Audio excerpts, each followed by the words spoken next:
Wow, what a great episode. To have a 19-year-old entrepreneur get to $10,000 in a month. That was amazing. Yeah, it really was a great episode. I think we just jump right into it. Welcome to Courageous Stewards, the podcast where legacy meets leadership. We believe stewardship isn't just about managing resources. It's about multiplying impact, honoring purpose, and building with eternity in mind. Each week, we dive into business-focused discussions on real estate investing on a foundation of faith and family.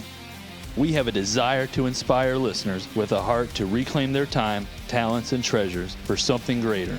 Whether you're growing your portfolio, leading a business, or a family, we need to become the best version of ourselves. This is your space to gain wisdom, walk in courage, and steward what matters most. Let's build what lasts. Let's lead with love. Let's become courageous stewards. All right, everybody, welcome back to the Courageous Stewards podcast. We're here for another episode. I think this is going to be a really good one. We have a guest today, which is kind of a fun new experience that we haven't done a lot of. We have Kaleb Clark, who's a good friend of mine and have known Kaleb for several years now. I met him right out of high school when he was still very young, very ambitious, and I want him to tell his story a little bit and give us some tips on maybe some things that we can do in the entrepreneurial world that Sean and I actually aren't super involved in. I mean, we are entrepreneurs, but primarily in the real estate space. And Kaleb has taken it a step further, and he's an entrepreneur in a whole different world that we're not as experienced in. But I want him to talk about that a little bit. So welcome to the podcast, Kaleb. I feel honored. Am I your first podcast guest? You are. You're one of them. As we record these, they don't automatically get launched right away. They go through an editing process, post-production. So I don't know if you'll be the first one as they come out, but you'll be one of the first ones. So I'll be in the history books. Yeah.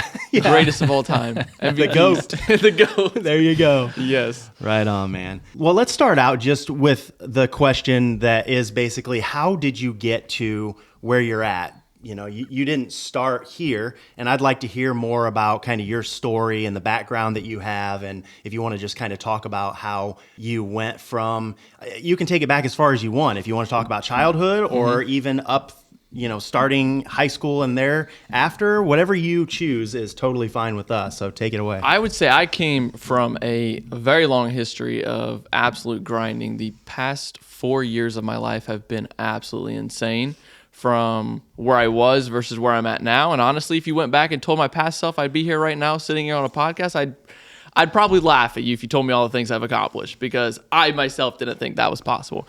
But I would say it probably started when I was younger. Obviously, I didn't grow up in a situation where I had a lot of money or finances or parents who knew anything about finances or could save money. Essentially, we were living paycheck to paycheck, and I witnessed that first experience. And I think it was at that moment that I realized for myself, this is not the life that I want. I couldn't understand how people can struggle every single day of their life buying stuff they can't afford, and then that just in turn turns into a bunch of different issues within your relationship and your life in general. So I knew that's not what I wanted. I think my real entrepreneurial mindset started to shift obviously when I started watching social media. I came across a lot of people who did real estate or making a lot of money doing stuff online. I've tried several different business ventures during that time period, thinking I could become rich at such a young age, but obviously did not work because I didn't know what the heck I was doing. But I think it was at that moment coming across those people that I realized I want to be an entrepreneur, because although yes, it's a grind and there's a lot that goes into it, there's a lot of benefit on the other side of that too. So I think it really started out when I started seeing a lot of real estate gurus. I was like, I don't know what real estate is, but I'd love to go down that route of trying to be, a real estate agent, kind of get my foot in that door. So it was at that moment that I'm like, oh, I could go do this, but at the same time, I was still starting my business doing pressure washing. But obviously before that, I was, I tried Airbnb arbitrage, or trying to reach out to you for that. I tried affiliate marketing. I tried reselling shoes, and all of them failed, of course. But it eventually led me to a service-based business doing pressure washing. And so I sold all my shoes that I used to resell and bought my pressure washing equipment, and essentially started like anybody else does. And you start going door to door and trying to get people to let you do jobs. Now, given I had no experience, so we're talking trying to do stuff on my house, going to the neighbor saying, hey, can I pressure wash your siding for some practice? And given then they were nice neighbors and they let me, but it eventually turned into something bigger. And by the time I graduated, I was in a position where it was like, you either give up what you've started and you can see that there's an opportunity for, or you go and be a real estate agent and make money that way. And I knew that there was other ways to get into real estate. I just didn't know how. So I kind of put that on hold for a while. It was always in the back of my head, like the money that I make, I eventually want to kind of try to find my way into real estate. So I really focus on the business itself, doing the pressure washing. The first year was obviously a grind. And I would say within the first 6 months of doing that business, I was out knocking doors for 10, 12 hours a day just to get a bunch of no's and maybe one yes. And obviously it was because I was young. I didn't have a lot of experience. So you're knocking on somebody's door. They see this young kid and they're like, I don't want this guy pressure washing my house. He doesn't know what the heck he's doing. But when you get people to actually let you do it, it turns out to be good as long as you do good work. If you're starting a business, just do good work. Okay, that's the basic thing you have to do. Do good work and show up and you can have a business, okay? But there was like times during that process where I'm like, should I still be doing this? Like, I've gone out here all day. I'm getting a bunch of no's. Like, is it worth it? I asked that question so many times. And throughout the process, I kept doing it. I kept going. I kept pushing myself. And the funny thing is during this whole process, I was still working a job. So I would go out and try and, get jobs throughout that week. And then at like 4 p.m. when I had to go to work, I'd go to work till 10 and do the same thing over and over and over again. Eventually got to a point where I was getting reoccurring clients. I was getting more clientele to begin with. More people were getting to know me. And obviously, like I said, if you do good work, you show up, people are going to, recommend you. And I went into it with this business knowing that it could take a while. But if I just focus on those two things of showing up and doing good work, it could tenfold in, a couple of years, which it eventually did.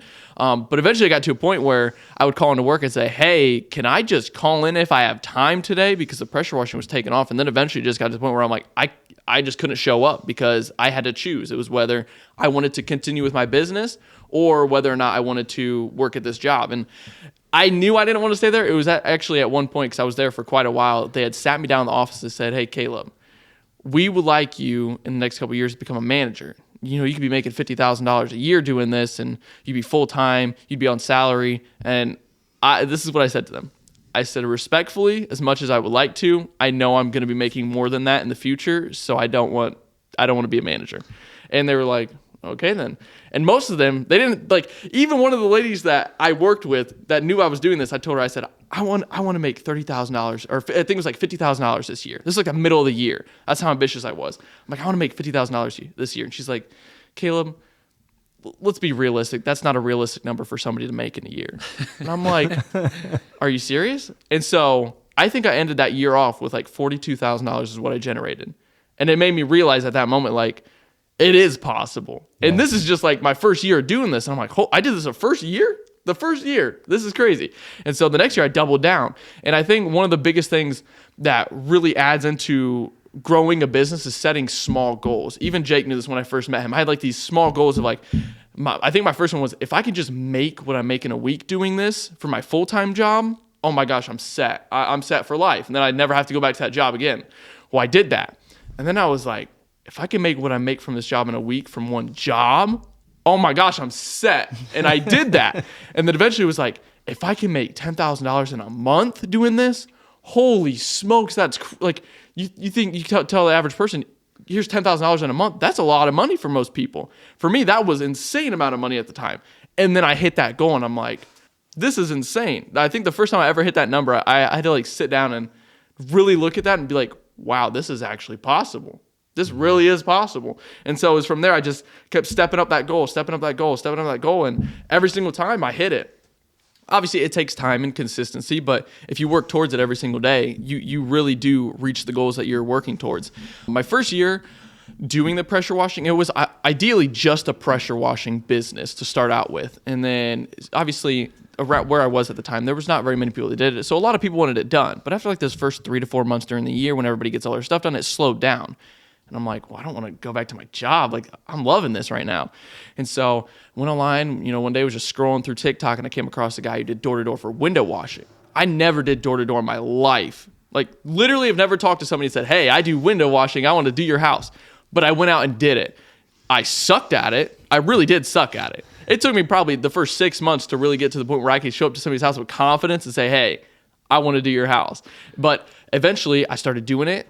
Turns out there was a demand for it, a pretty big demand. And now my business is almost majority window washing than it is pressure washing. So obviously really got good at the communication skills, the people skills, the door knocking. And now I'm to the point where I should have hired somebody a long time ago and just focused on that. But I really like the idea of like me being the owner, me being able to go to a job knowing that it's getting done right and not having these people worry about whether or not some guy's going to come there, and me not worry about whether or not my name's going to get slandered and my business is going to get crumbled because some guy shows up and does a terrible job. So I never really hired anybody. I would say it really worked out that first year. And then eventually wintertime came and I was like, what am I going to do during the wintertime? Now, I don't know if I really want to say this because this is kind of my bread and butter and not very many people around here do this, but I did something in the wintertime that was really successful and I told it to one other guy and now he copied it. So my lips are sealed right now. We'll just say I did plowing. That's not actually what I did, but we'll say I did that. But now in the wintertime, I am really busy, and what I do in the wintertime really is almost makes just as much in those couple of months as to what I do throughout the whole summertime. So it's really successful. But I ended up meeting Jake because during that process I had enough money and I'm like, I really want to get into real estate. Obviously I had money set aside, but I didn't have enough to go and put a down payment on a property, nor did I know enough to go and buy a property myself. So I had this idea of doing like an Airbnb arbitrage. For you listeners out there who don't know what that is, essentially what you do is you rent a house from somebody who owns it, and then you talk to that person to see if you can sublease that as an Airbnb. Obviously, it's very complicated because if you're a landlord, 9 times out of 10, you don't want something like that. But if somebody who does this has experience and it works, you could probably get away with it. But I had this idea. I'm like, I'm in a town that's got a college. People from all over, the states in Ohio, they come to this college. So I'm like, what if I can reach out to the people who own the college houses and see if he'll let me do like an Airbnb arbitrage thing with that? So my thought was like, if families come in, they want to visit kids, they're right there on campus. They don't got to drive, 20, 30 minutes from a town over to come and see their kids. So I reached out to him. Obviously, he said no. He's like, no, I'm not going to do that. However, he said, but there is a guy that I know, which is Jake, who does real estate. I think you should sit down with him, have a coffee with him, and talk to him. He can probably help you out with some of the things you're looking for.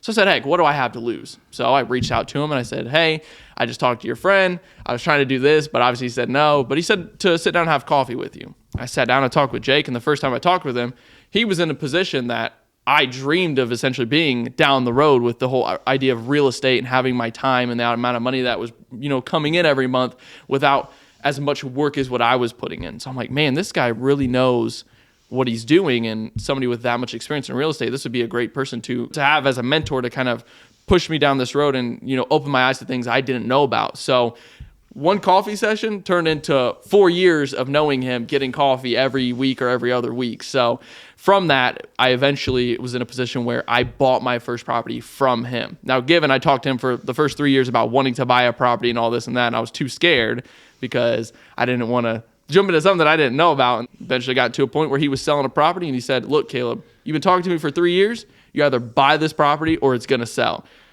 I said, okay, let's do it. And so within 30 days, I owned a property. And now looking back at it, I wish I would have done it way sooner because it's not as complicated as I thought it was going to be. So let's pause there for just a second and talk this through a little bit. The thing that I keep hearing as a kind of a resounding symbol in the conversation, that you were decisive enough to just show up. Mm-hmm. Like, that's half the battle. Yeah. You just need to show up. Yeah. Take the time to do what you say you're going to do, show up and commit, and just continue to take one step at a time, working through complications, frustrations, confusion. You're going to have opportunity to quit time and time again. And entrepreneurs, more times than not, that are successful are those that just show up. They don't quit. They continue to step forward one step at a time, and another one, and eventually you are where you want to be. It doesn't happen overnight. There are several pieces to the puzzle that you kind of brought there that were like, you just had to commit and make a decision and show up, start. And from there, it grows to the next thing and the next thing. Now, you brought up the story about us meeting, and I remember it slightly differently than that. You actually called me. You did mention that you had spoken to one of my other colleagues that is in real estate as well. And you called me and asked, hey, would you be interested in allowing me to do an Airbnb arbitrage on one of your rental properties? And I said, No, not really. I don't really want to rent to somebody who's going to sublease out, as well. But I said, you know what? You sound ambitious. You sound like you have some vision. Let's go grab a coffee and just talk this thing through and see where you're at. And when we met, I saw myself in you at a very young age. You had a lot of the same ambitions that I had right out of high school. And I remember you telling me that you had been doing pressure washing for quite some time, even through part of high school, and you had another job and you were doing both at the same time, trying to juggle a job and a little side gig and go to school and all the things. You were a hustler. You were out there grinding. And I loved that about you. And the story that you told me was basically you put a Facebook ad out that was a dare from a friend that basically just said, I bet you can't get, I can't even remember the number. I think it was 100 jobs, 100 pressure washing jobs by the end of the season or by the end of the year, whatever it was.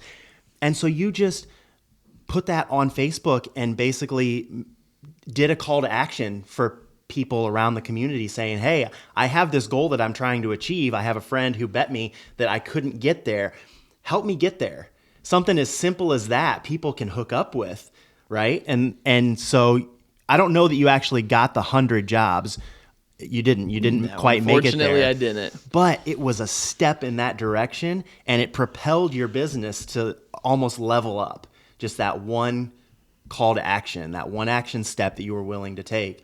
And from there, it was like you had come to me and you're like, okay, now what do I do? Well, I'm thinking like, well, now you have these high and lofty goals that you're not going to be able to achieve necessarily by yourself on your own doing it exactly the way you're doing it. So let's tweak some things. You get some part-time helpers to help you with some jobs. Your marketing strategy needs to change a little bit.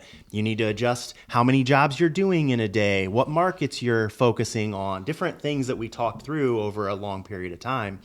And then the next year, you did like 5 times the revenue that you had done the previous year.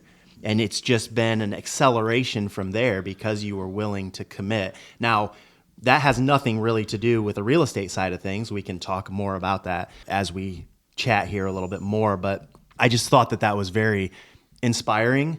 Just there's not a lot of people your age that are willing to put themselves out there at such a young age and have that drive and resolve to go after something. It's almost like at that very young age when you're still in high school or just graduating, you have this, I don't know what I want to do, so I'm going to sit stagnant and do nothing mentality. Very few people are those that say, I have these 3 options, I'm choosing this one, and go. Here we go. I'm going to figure this out. Let's make it happen. Well, I think that's cool. To kind of go off what you just said, I think the reality nowadays is people want that instant gratification. So they may commit to a goal expecting a result, but they expect that result within a couple days.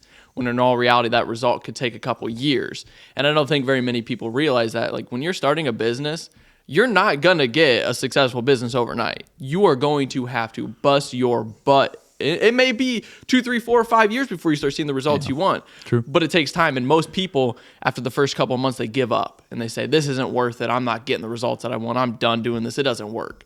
Yep. Right. The reality is, it does work. It just takes time.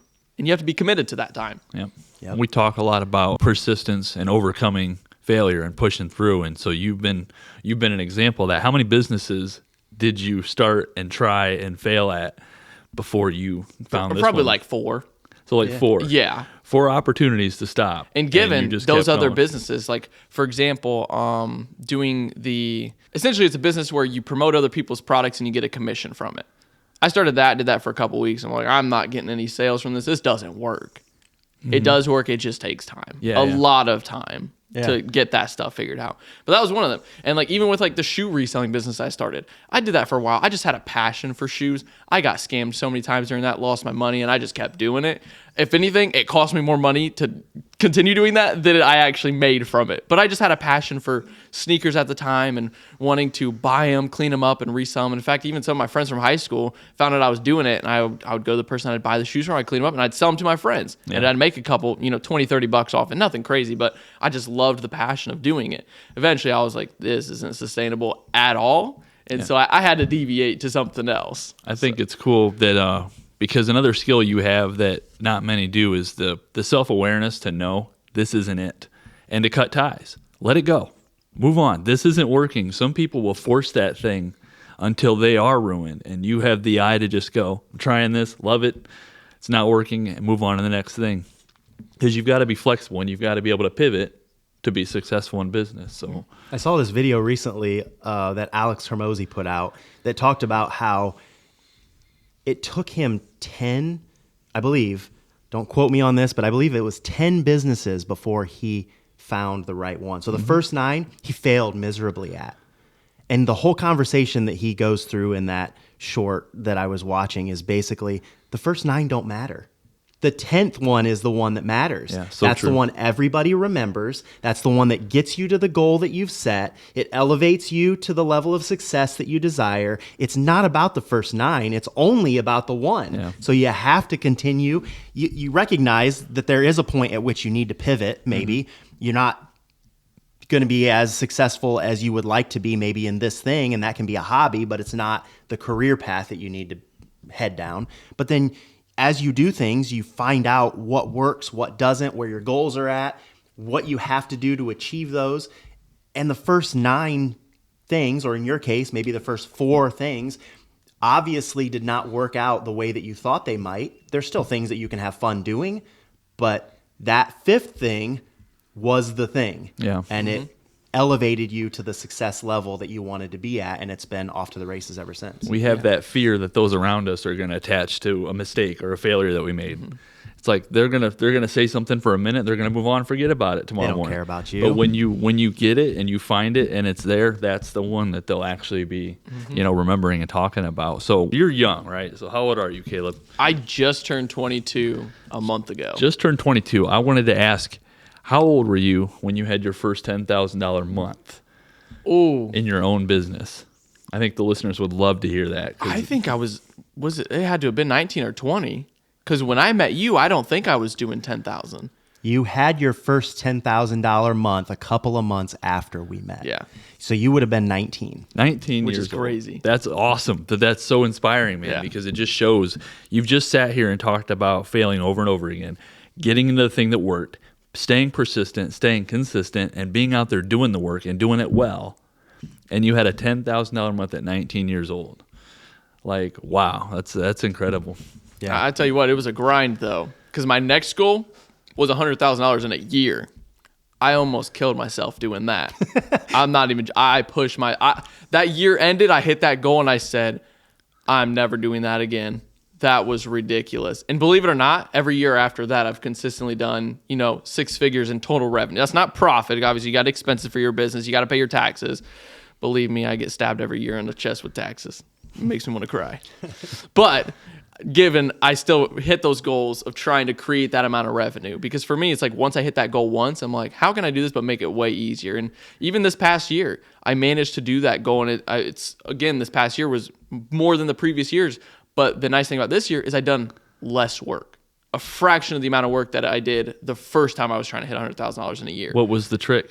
What was it that lowered your I workload? think just consistency, because as I was growing the business, like that year that I hit 100,000, I had 2 guys working with me for the summer. We were doing probably 3 or 4 jobs a day while I was door knocking. And even then I still had to go back and fix houses because these guys, they weren't as experienced as I was. So you get guys, you're hiring them, they rush it, they don't do as good a job as you do. So then your clients are used to that good quality. So like, hey, Kale, like these aren't as good as what you do. So then you got to go back and fix it on top of already having a schedule that's booked. So it was crazy, but I was doing 3, 4, 5 jobs a day. But when you go and you start doing that amount of work and you do good work every year after that, those same people come back to you. So every year it's been easier and easier. And like, in fact, this year alone was one of my most generated revenues. I did maybe 1 or 2 jobs a day, Monday through Friday, didn't knock a single door this year, and it was one of my best years ever. So it just goes to show that if you're consistent, you do good work, and you create that reputation, people will reach out to you. Absolutely. It sounds to me like the thing that kind of changed for you was that you created systems.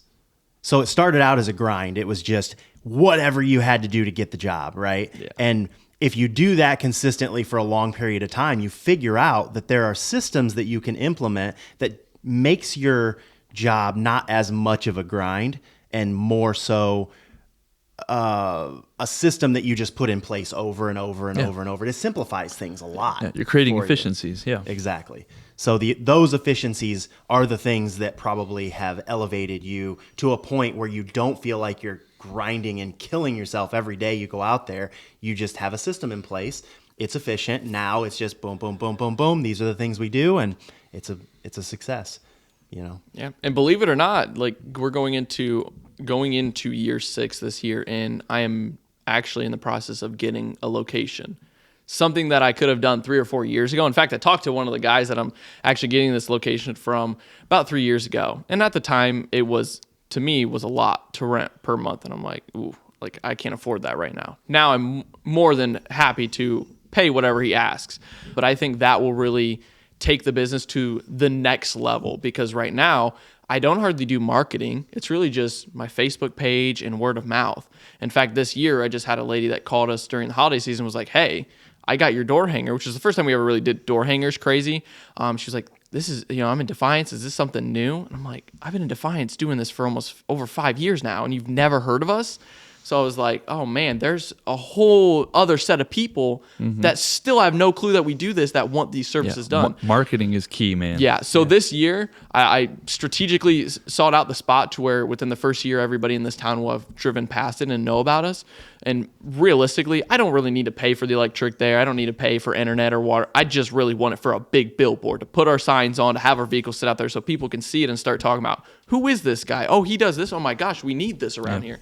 So I think that'll be a really big jump up from what we did this past year to what we're going to do this year. Yeah. Talk about some of the marketing strategies that you've done, maybe how you started marketing and some of the things that you've added or ideas that you've had, maybe some that work, some that don't. There was one season where obviously I'm 3 months of the year, I'm not really doing anything, because once winter's over and we're done with the stuff we're doing there, you have 3 months where you're not doing anything at all, because you can't do pressure wash, you can't do window washing, you can't do the other service that I do.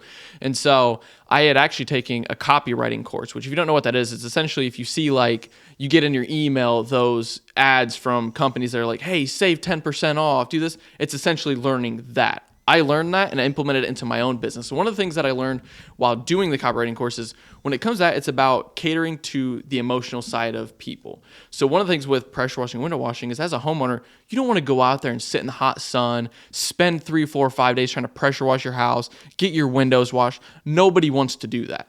But if you're the guy who owns the business, you want to do that. And you want people who don't want to do that will hire you to do it. So when I was making my ads, I would essentially do something along the lines of, listen, like, as a homeowner, you shouldn't be sitting out in the sun trying to pressure wash your house when you could be sitting inside in the cool air-conditioned air, sitting back, relaxing, watching TV. I mean, if you had to choose as a homeowner, would I rather go out and do this myself or sit inside? You're going to sit inside if it's 90 or 100 degrees out. So I catered to that, and it really worked, because a lot of people were like, I really don't want to actually be out here doing this. This guy's prices are reasonable. He does good work. Heck yeah. So they'd reach out to me. They're like, hey, I saw your post on Facebook. Want you to come and, give us an estimate. And I give them an estimate, and they're like, wow, this is actually really reasonable.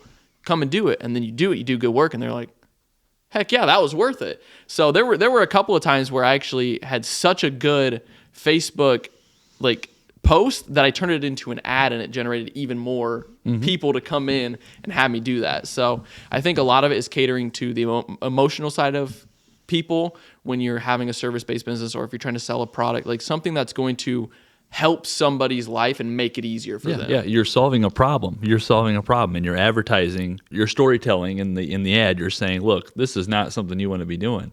So you tell that story for them, paint that picture. They're even more on the side of, I really don't. So you get that emotional side of them set up and leveraged, and they go, I'm at least going to call this guy because he has the service I need, and you've painted that picture clearly for him. So that's a great strategy. Yeah. So this was basically on social media that you are referring to. You would create posts. From the reaction that you got on those posts, you would create an ad, like a paid ad, that would go out to an area, maybe, I don't know, you set a, what's it called? Demographic. You can you can pick your market space or market your circle area. So it spreads out. Yeah. So you would pick that, pay a certain amount of money, and it would market to that area. Yeah. So that's one strategy. And believe it or not, it's really not all that expensive. I think a lot of people think when you're like, oh, let's run a Facebook ad, they're like thinking hundreds or thousands of dollars. No, it's cheap. I would spend maybe $10, $20 for 5 days. If I get one job, that more than pays for that ad. Sure. So realistically, that's all you really got to get. And if you make a really good ad, you get more than just one job. Yep. So it really pays off. I did that. I think I did that for 1 year, and then I was to the point where I was like, I don't really need to do this anymore. So there was no need for it. And I also just noticed that it just was slowly not working. So I'm like, okay, now we need to deviate to something else. So. And you did some more rudimentary marketing strategies as well. Some things that maybe were door hangers and flyers. And I think I remember you talking to me about putting not flyers, but signs in people's yards as you would do a job. You'd ask them, could I put a sign in your yard for a couple of weeks to market and, pick up some jobs that way as well? Do you still do that? Or? I do. I always carry business cards on me, and I always keep yard signs in my car. I think the idea with that is you do multiple houses in a town, people are going to see that. If you're driving around, you see one sign that says AquaWash.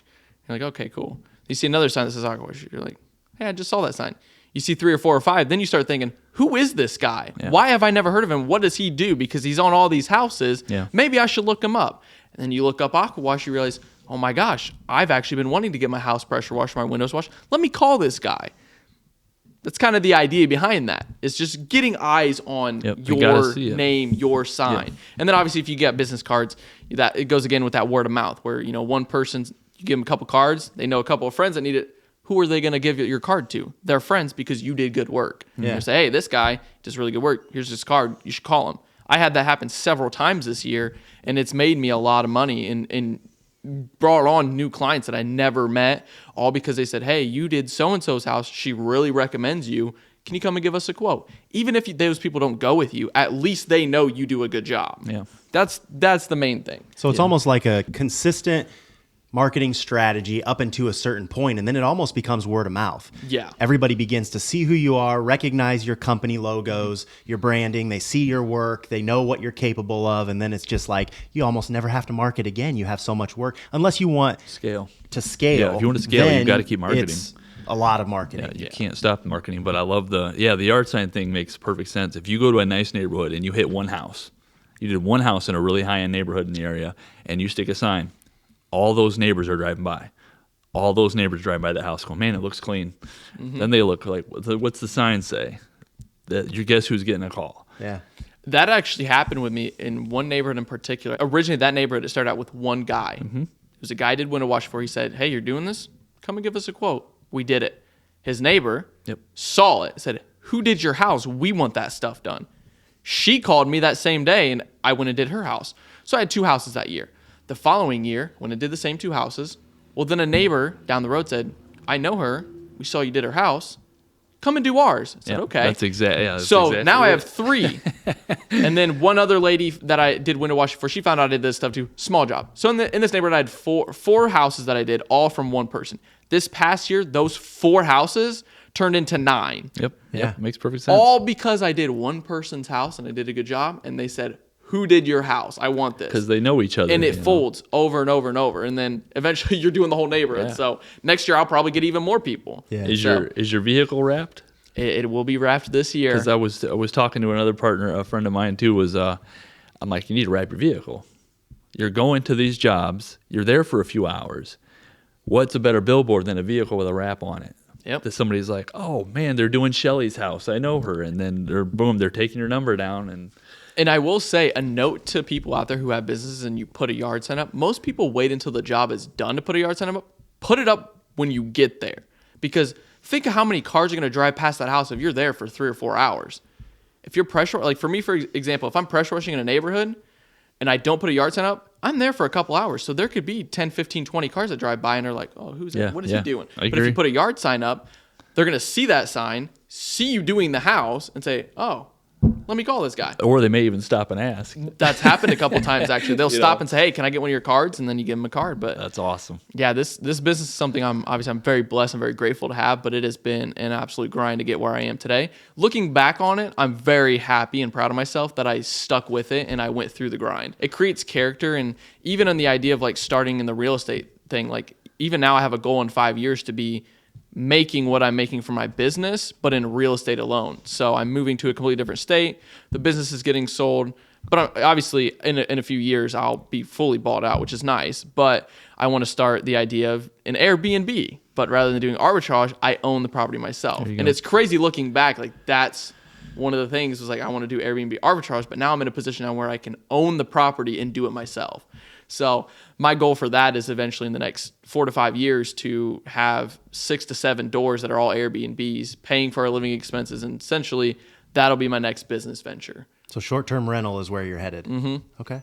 My experience with long-term rental has not been very friendly this past year, so don't let it I would rather go to something like that. Don't let it discourage you. Yeah. Don't let it discourage There you. are But short challenges. terms are good. It's going to not matter. It doesn't matter which one you go into. They're both going to have their own problems. I had the best of both worlds. I had a duplex. I had one tenants that were phenomenal. Loved them. I wish I could stay there forever. And then I had other tenants that were the worst you could possibly. Well, not the worst. There's worse out than what I have. But they give you the worst side of things. You don't get the good in it. So that was an experience. But So you've been through a lot. You've come up a lot, done a lot. It's incredible, and just you keep reminding us. It's like you worked so hard and you grinded. So it's not luck then, no.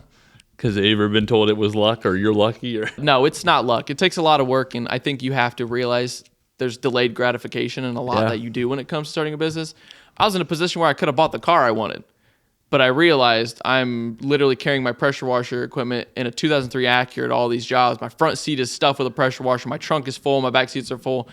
That next year, I really wanted the new car, but I said, do I really want to continue driving around in this car like this? So I spent some money and got a van, and that was probably the smartest thing I'd ever done. Yeah, reinvest in the business. Again and again, as long as you can. Keep reinvesting in the business. It makes all the difference. Yeah, we talk about that a lot. I also think it's interesting that in today's world, it seems like everybody is more focused on AI, social media, online income, like whatever they can do online to make money. And a lot of people forget the basic, simple things that a computer's never going to be able to do for you. AI is not going to be able to do for you. The things like pressure washing, plumbing, electrical, those hands-on tasks that have to be done by a human, at least for the foreseeable future, until we have robots walking around, I suppose. But there's so much value there that most people kind of don't really appreciate. They kind of put it in back of mind because I'm going to be the next social media presence, or I'm going to be, I'm going to market online and sell millions of dollars worth of products, or I don't know, whatever the thing is. But people forget that there's still so much value in those day-to-day grind kind of jobs. If you're good at it. Those are the next thing. I mean, that's the market works in cycles, and we went from the generation of tech, computers, jobs, things like that, and all of a sudden the supply of available workers that know the hands-on work, like you're talking about, these jobs where you're going out and doing it physically, the supply for workers for those jobs has gone down tremendously. So now there's going to be such a high demand for that field. I think we're really going to see a swing even from some tech jobs, primarily where the pay is going to go up on those hands-on jobs, and they're going to be looking for people to go out and do those jobs. Yeah. So man, I think probably in the next 20, 30 years, I think service-based businesses will be like multi-six-figure, if not million-dollar businesses. Because like you think pressure washing, window washing, that's just one of them, right? You're always going to have a home. Everybody wants their home to look nice. Unless you do it yourself, you're going to hire somebody to do it. Same with plumbing, electric. Yep. If you want to have your house built to begin with, you got to hire contractors. So I always think service-based businesses are always going to be around, even when the AI and tech boom is continuing to go up. But I myself, I think, even when I move to a different state and I sell this business, part of me just wants to see if I can do it again and start it up, but do it differently, where I'm not doing all the work and I hire somebody to do it. Yep. Yeah. That's been in the back of my head for a couple of weeks now, just to really challenge myself to say, hey, you're selling this, now you're starting from zero. Can you do it again with all you know and make it easier? That's something it's kind of right there on the edge of whether or not I want to do that. So I might not. I'm really leaning towards the Airbnb thing, because the idea behind that is, yes, it's not just a service business, but it's not as demanding as what this one is, where you got to show up every day. You got to do all the work yourself. With an Airbnb business, eventually I can have systems in play to where if I want to go take a vacation for a month and I have my laptop with me, I could do that. And I still have income coming in. If I decide I want to go take a vacation for a month right now, if I don't have employees, and I'm the only one doing it, I'm not making any money for a month. Yeah. So that's the difference between those two. So once you figure out how to improve your efficiencies to a point where you can hire and you don't have to be there, you want to get to the point where your business is run whether you're there or not. yes. That's the ultimate goal, you know. And maybe you're not there yet in your business, but now that you've seen the potential and the things that you just have to implement within your business, and then you don't have to be there all the time, you can probably do that again and again and again. And I think you will as you move to the new state and you're in the process of getting married. You're moving to a new state, right? A lot of new things that are going to happen here over the next probably year for you or so. You're selling the business here. Realistically, in like the next 4 or 5 months, because I have to be in the new state in the next 4 or 5 months, which means I have to have somebody who's taking over the business, which I am in the process of, and I have to have a house down there. So I'm like, realistically, I'm in a position where I got to figure it out. Yeah. So it's one of those situations where you jump in and you figure it out. And I'm now to the point where I'm used to that, where I've done it enough times where I'm like, all right, let's do it again. Let's go. It's funny how that I share works. that feeling. That was when I was working my engineering job and pushed into real estate to grow it to I could leave my job. It was very much of that kind of attitude.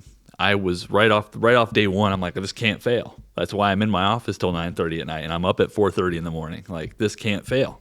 And but that helped propel what is now what I own today. So it's that's a really good mindset to have. Yeah. I want to shift here now that we've kind of talked through your experience, your background, all that kind of stuff. Can you give us maybe a book or a podcast or video, a quote, something that was kind of a turning point for you, something that you saw or heard? I know exactly the answer to that question. Now, believe it or not, in high school, I hated reading. Like, I only read it unless I had to and my grades depended on it, okay? Eventually, though, during my process of coming across these entrepreneur people, a lot of people kept mentioning the book Rich Dad, Poor Dad. And I was like, what is this book?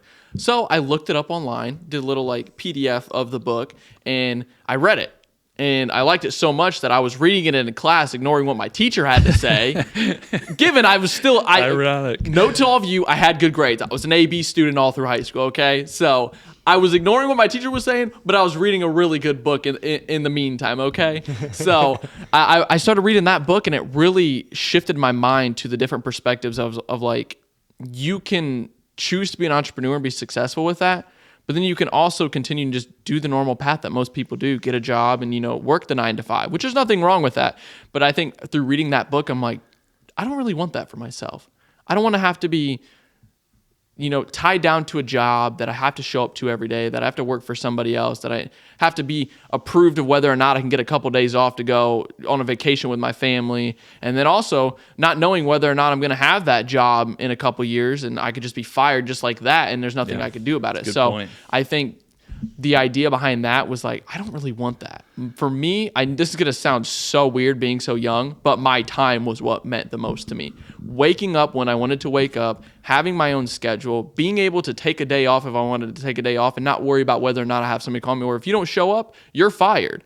I didn't want that. That book changed my mindset so much to the point where I even went to my dad and was like, you got to read this book. Like, just read it. And he was like, I don't need to read that. I know about money. And I'm like... I was just telling Jake. I'm like, I don't think you do. That was one of those situations where I'm like, that really frustrated me a lot. 'Cause I'm like, this could really change a lot. And even this past year, I really just kind of got into wanting to read more. And the most recent book that I read was The Richest Man in Babylon. And one of the main purposes of that book talks about how you work and work and work, and what most people do is they'll work and they spend their money on the nice things, the clothes, the shoes, the car, the house, and eventually they don't have anything to put aside to save. So then that's where you get in that situation where you're living paycheck to paycheck just to try to please other people, make them think that you have money. And in that book, it talks about living below your means, essentially living on what you absolutely need. You don't need the new shoes. You don't need to go out to dinner 10 times a week. You don't need the fast food. You don't need the nice cars. Get stuff that's paid off and live within your means. And then take the other 10th and put it aside. Eventually, you take that 1/10 every month, you have a full year's or whatever it is worth of your income that you can go and invest into something that should, if you make a smart investment, make you money while you're not working for it. You're talking about assets and liabilities. Assets, yes, essentially. But that's what I took from that book. And I was just always a good saver. I never really spent, but it's really opened my mind to now with the money that I have. Like, you should be investing that excess money that you have set aside into other stuff that can make you more money. And I'm like, even when I took the risk with buying my first property, it was kind of an eye opener. Like, this property that I have pretty much pays for what my rent is, given I didn't really need the money to pay for that. So it just set aside. But imagine that, but tenfold, you know, that pays for your whole lifestyle. Yeah. So my idea over the next 5 years is to really double down on that, of taking that 1/10 and investing it into other things that will put me in a position where I don't have to work all day long, every day of the week for the rest of my life to afford my living. So it's so attainable. It is. People don't realize how attainable. It sounds like it's this extravagant, crazy idea, this thought process that I'm never going to be able to get there. But when you break it down into small chunks, it's so simple. It's just setting up your structure to where you're not overextending yourself, basically. If you can just set yourself up to where you're not overextending yourself, hold back everything that you can, and then put that into assets rather than liabilities, just do that for a while and see how big of a difference it makes. I guarantee it will make a huge difference if you can just have that very basic principle where you spend less than you make, you save what you don't spend, you put it into assets rather than liabilities, begin to understand what the difference is between an asset and a liability. And that goes back to that Rich Dad, Poor Dad book, because it talks about that a ton in that book. It's actually a funny thing that you bring that up, because we didn't talk about this before the podcast started, but I actually have a niece who I asked her years ago when she was in high school to read this book, Rich Dad, Poor Dad. She said, okay, I'll read it, whatever. She never did. She got out of high school last year, or 2 years ago, I guess now. Recently, she read that book, and she wrote me a report, which I said, hey, when you get done with this book, this was years ago, I said, when you get done with this book, write me a report on what you learned around the different chapters in this book. She never did it. She just recently got it, read it, was blown away by it. She wrote a 54-page report that I'm still reading now on that book. That's longer than the book. She took every chapter. She broke every one of them down. She answered questions that were in the book. I mean, it was like light bulb, mind-blowing moment. I wish that she would have grabbed a hold of it a little bit sooner, but the fact that she did now, it just is a testament to the value you can find in that book. Both of those books that you just brought up, I've read both of them. I don't know if Sean has read The Richest Man in Babylon. I've read Rich Dad, Poor Dad. I haven't read that second That's one. a really good one as well. So there's a lot of books along those lines, but Rich Dad, Poor Dad is a really valuable mind shift kind of a book. Yeah. Well, and I think kind of going back to what you were saying about when you really break it down, it really is easy. But I think the reality is we live in a society where in education, you're not really taught that stuff. In fact, when I was in high school, I was so frustrated being there because my last year of high school, I'm sitting there taking a bunch of art classes and class I didn't need. I literally just needed my English credit to graduate. And I think that class ended at 11 a.m. and I spent the rest of my day in classes I had no desire to be in. So finally I went to the guidance counselor and I'm like, I'm here for this one class. I don't care about anything else that I'm taking. She was like, well, what would you like to have? And I'm like, I want a class that actually teaches me stuff I need to know for the real world. How to invest, what credit is. Because you graduate and most people think credit is free money and then they screw themselves. How to buy a house, how to save your money, things that are, assets and liabilities. And they don't teach that stuff nowadays. No. Given they eventually brought that class to my school after I left. Sure. And it was frustrating that they didn't do it while I was there. But it was an eye opener that it's like the reality is they don't teach that stuff to people. If you don't know, if you're not in an already rich family who has money, or somebody in this instance who is educated enough, has gone through the experience to learn it, to teach it to their kids, these kids aren't going to know that. That's why we have so many people that go to college and they're in hundreds of thousands of dollars in debt. They're in credit card debt. They're buying homes they can't afford, and they're spending the rest of their life doing the 9-to-5, in quotes, the rat race, trying to pay for stuff because they were never taught proper financial education. And it genuinely frustrates me because when I started, getting into this entrepreneur side of things, they were teaching and talking about this stuff. And I'm like, what are these guys talking about? They don't even teach this in school. And then the more you realize, these guys are the smart ones. Yeah. They know what the heck they're talking about. My English class, I was being taught about Old English. My entire Senior year, I learned about Old English. Never once have I used that in my real world experience. Oh, that's valuable stuff. The school systems are. That's all on purpose. I know. That's all on Talk purpose. about that, Sean. Yeah. The school system is designed, basically, if you can picture it, it's designed to make W-2 employees. Yep. It's a W-2 employee factory. That's what the school system is. So they make these kids go sit in classes, rigid, listen to the stuff. If you mess up on a test, you fail.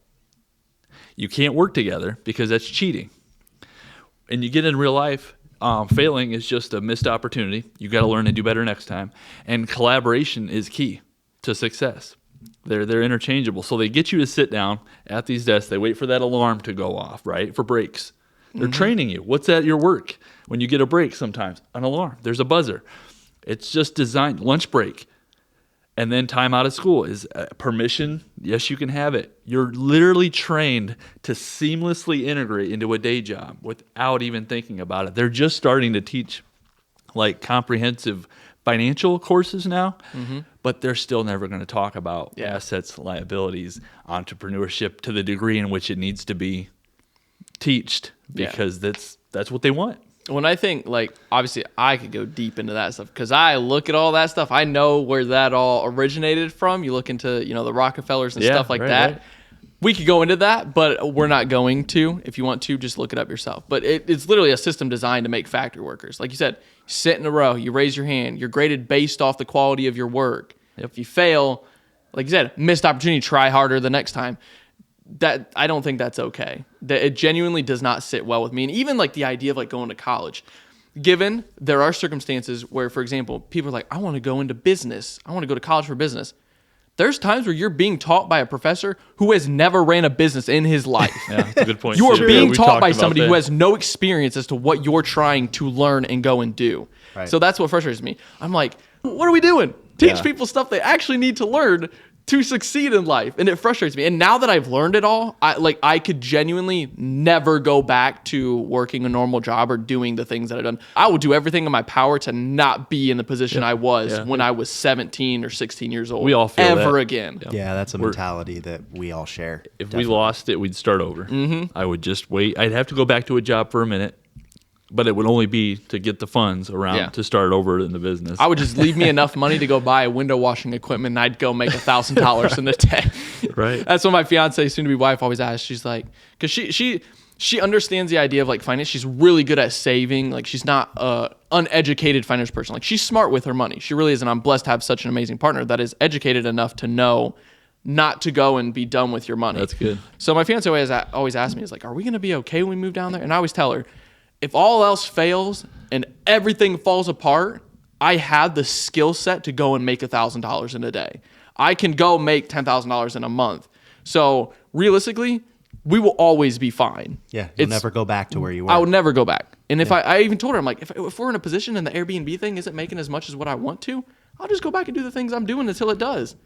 Yeah. So I think that's the reality. But given she's an amazing partner, and she's been with me when I first started. She was with me before I started this stuff. So that's good. She's been on the grind with me, and even she's out doing her own thing, and she'll succeed. And she's even going down that entrepreneur route as well. Like she didn't go to college for a normal like job. She went as a dancer, which I didn't really understand a lot about dance, but in the sense of the route she's going, she wants to be professional dance in the company. In order to do that, you got to go and bust your butt. You got to make a name for yourself, and you can't take a day off, because if you take a month off and your skills aren't as good as what you're normally at, you will fail. And so she knows going into this, like, I have to work my butt off every single day, and I got to go and make a name for myself. Yeah, I may start at the bottom, but if I just work and work and work, I'll be where I want to be in time. And I think that's amazing to have a partner that has that same mindset. It is. That's really cool.